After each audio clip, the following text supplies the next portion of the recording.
peluang besar untuk keluar dari tekanan politik terhadap dirinya sebelumnya.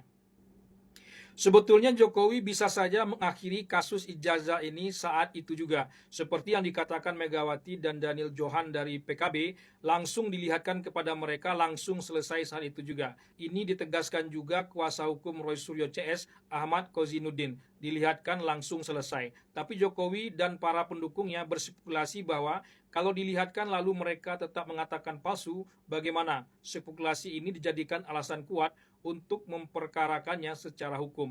Padahal mereka ini sudah datang ke rumah Jokowi secara baik-baik. Tapi mungkin juga Jokowi tersinggung. Tapi lebih tersinggung mana dibandingkan serangan PDIP yang bertubi-tubi sebelumnya. Melaporkan atas dasar pencemaran nama baik dan Undang-Undang ITE sebetulnya kurang tepat juga. Tak terlihat ujaran kebencian dalam kasus ini sebelumnya. Justru makin ramai setelah Jokowi melaporkan kasus ini ke Polda Metro Jaya. Memang seperti ada masalah dalam hasil penelitian terbatas terhadap ijazah Jokowi dan skripsi Jokowi yang disampaikan di media oleh Roy Suryo CS. Roy Suryo CS mengaku dapat ijazah Jokowi dari postingan Dian Sandi Utama, kader PSI di akun X-nya yang dicapnya asli, dan skripsi diperoleh dari perpustakaan UGM.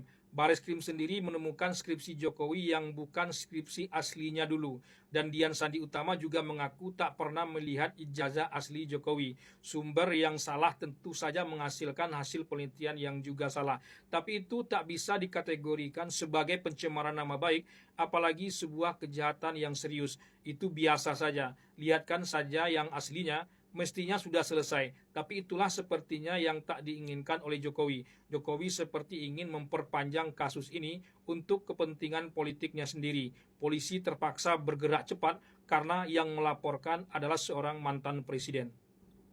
Tak hanya polisi yang tampak terbebani karena laporan Jokowi tentang ijazah ini, tapi juga bangsa ini. Semestinya seperti kata Profesor Jimli Asidiki, kasus ijazah Jokowi ini cukup diselesaikan secara perdata saja. Tapi Jokowi justru hendak menaikkan level kasus ini menjadi tingkat pidana. Gugatan perdatanya yang dilakukan M. Taufik di Pengadilan Solo malah diabaikan. Jokowi seperti ingin menasionalkan kasus ini dengan melaporkan ke Polda Metro Jaya.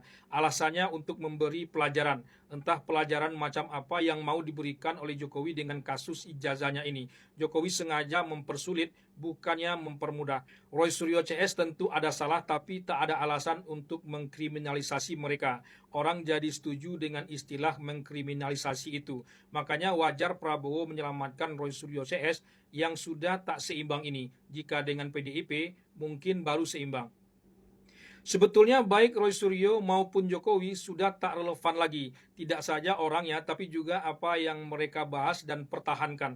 Mereka sama-sama sudah masa lalu. Sementara Prabowo masa depan. Bangsa ini seperti dipaksa untuk tetap berada di masa lalu, sementara masa depan diabaikan. Apa-apa yang dilakukan Prabowo saat ini untuk masa depan seperti tertutup dan teralihkan dengan apa yang dipersoalkan Roy Suryo CS dan Jokowi tentang masa lalu. Sebuah kertas yang tak ada lagi gunanya. Yakinlah kalau ini dibiarkan terus, tak ada pihak-pihak yang mau mengalah, maka ini tak akan selesai sampai kapanpun. Setelah penolakan terhadap hasil penyelidikan Bareskrim, nanti akan ada lagi penolakan terhadap hasil putusan hakim. Waktu habis, energi terbuang, yang didapat tak ada. Kampanye gratis kata orang Jokowi, entah untuk apa itu.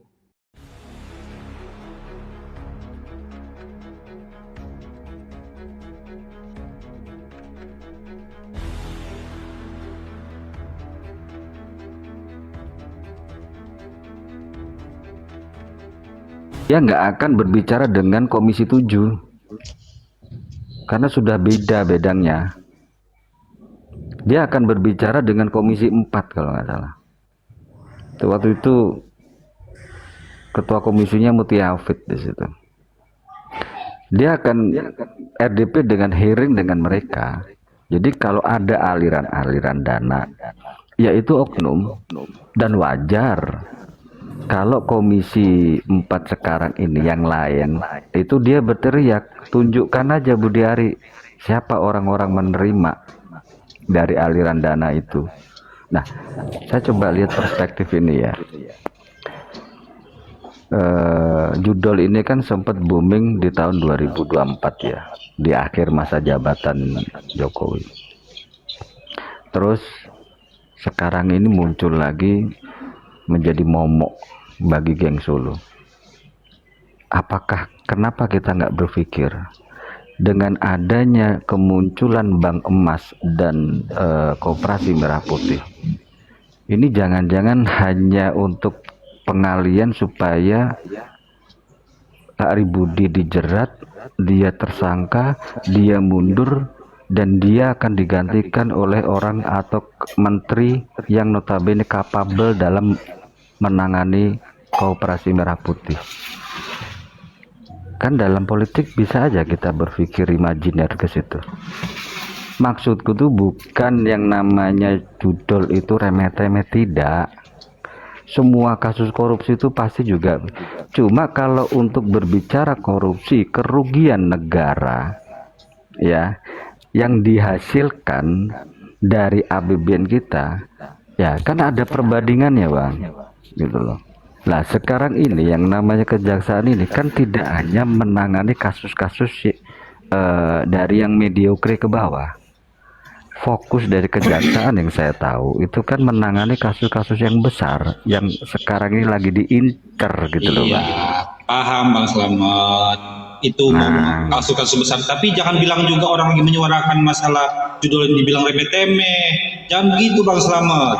ya, ya kan yang menggaungkan ini kan hostnya. Jadi sekali-sekali aku ngerosting host kan juga nggak apa-apa kayak gitu. Jangan roasting aku, itu ada Presiden Bang Ronin itu nggak sepakat loh. Jangan Ya asal-asal nggak, ngomong seakan-akan bahwa merendahkan perjuangan orang. Ini remeh-temeh apa maksudnya Bang? ya itulah kok. Oh, satu room ini setauku tuh nggak ada termulnya. Semua itu sebenarnya dalam satu circle.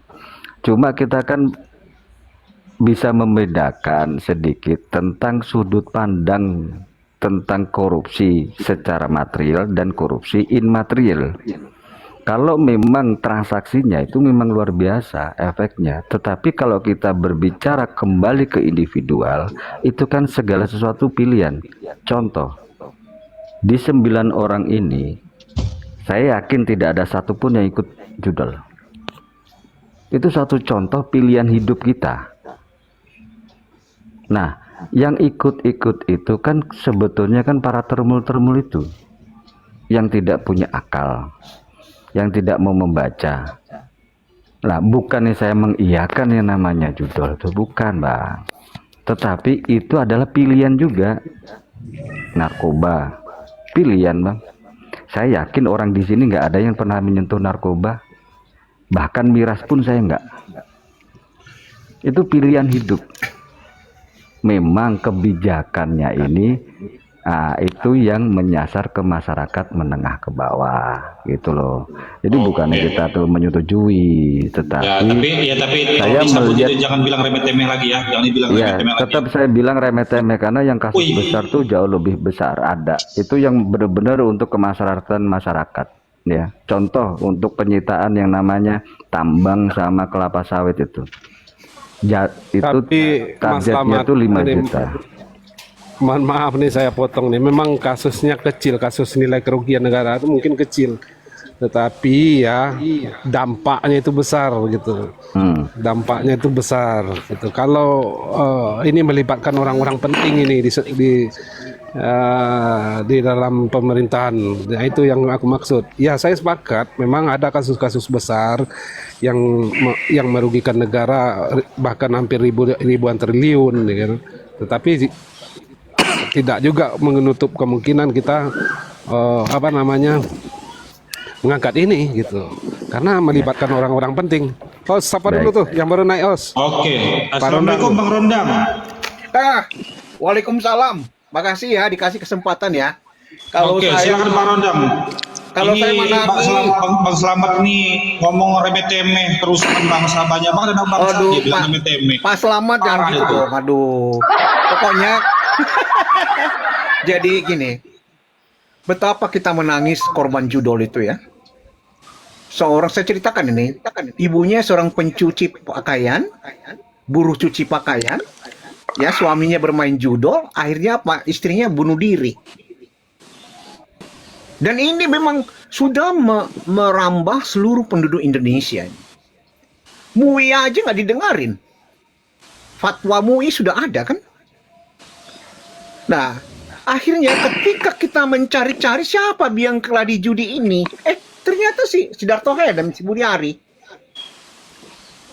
Kan udah disebut oleh di kejaksaan. Dan apa yang disinyalir oleh kita-kita ini, dialah tokoh penggeraknya atau dialah pembackup itu. Jadi bukan hanya yang lain-lain. Oleh karena itu, Presiden Prabowo harus segera memutuskan itu hubungannya dengan Budi Ari. Kalau tidak, menjadi batu sandungan dari Pak Budi Ari. Gitu. Jangan nyanyi hotel. Jangan. Oleh karena itu, mari kita dukung ya pemberantasan judi online ini. Bagaimanapun ini, karena ini penyakit masyarakat yang sudah menggurita, segera dipotong kompas habis. Nah, Budi Ari segera dipanggil oleh pihak kejaksaan. Kalau nggak mau dipanggil, dieksekusi di kabinet supaya dia dikeluarkan. Gitu aja, host. Makasih. Oke, nah itu Baron Udayon, Baronin, anak presiden, semua sepakat semua. Bang Amsir juga sepakat. Iya.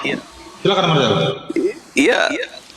Saya sepakat dengan teman-teman yang ada di Komal. Saya cuma tidak sepakat dengan diri saya pribadi itu. Oke. Jadi definisi tentang korupsi itu adalah penyalahgunaan kekuasaan untuk keuntungan pribadi itu.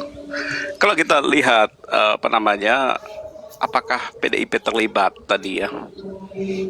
Kan yang punya kekuasaan waktu itu adalah Budi Ari. Seandainya pun dananya terbagi ke PDIP, ya tetap aja yang melakukan korupsi itu adalah Budi Ari itu. Kan itu dalilnya itu.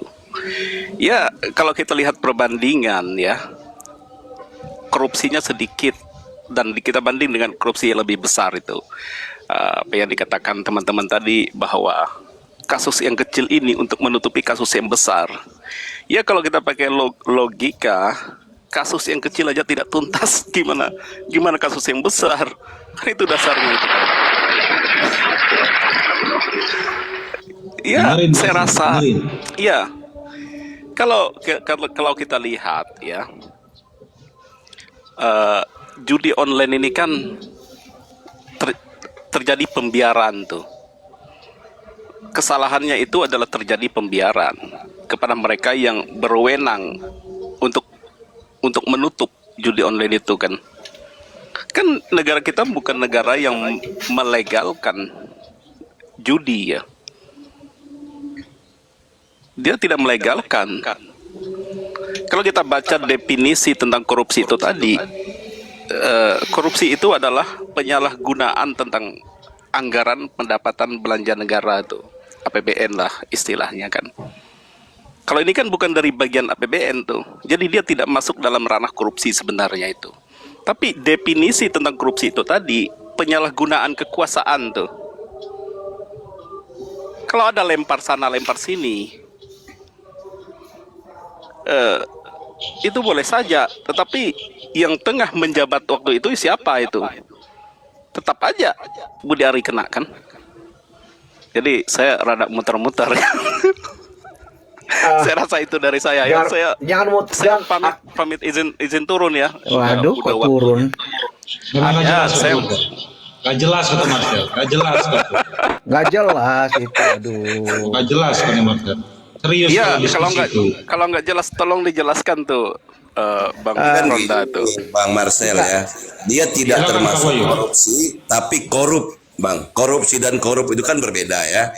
Jadi dia ini korup, bukan korupsi. Korup. Dia oke. Saya izin pamit turun ya teman-teman semuanya. Lain kali kita punya kita ada waktu. Mending pala aku sama Koni. Turunlah Marcel. Suntuk aku jadinya. Iya, oke.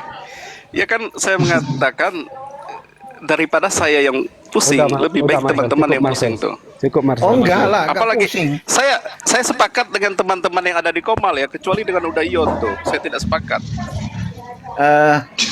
Jangan gitulah. Kita ini kan sepakat kita menghancurkan judol ini kan. Bagaimana kita mengedukasi masyarakat itu supaya menjauhi judol. Karena korban-korbannya sudah banyak ya. Kita harus sepakat di situ. Jadi Bang kita harus Ronda, tidak berbicara. ya, Hai, pemerintah dalam hal ini kan sudah melegalkan judol. Tapi para pemain judol ini terus saja mencari-cari situs yang bisa dia pakai untuk bermain judol, Bang. Akhirnya ada oknum-oknum yang dikomindigi yang memperbolehkan para pemilik judol ini untuk beroperasi kembali di Indonesia, dan ini juga menjadi semakin marak. Jadi kalau aku menilai begini, Bang, pemain-pemain judol ini, Bang, udah nggak bisa dibina, Bang. Jadi sebaiknya dilegalkan aja, Bang, dilegal.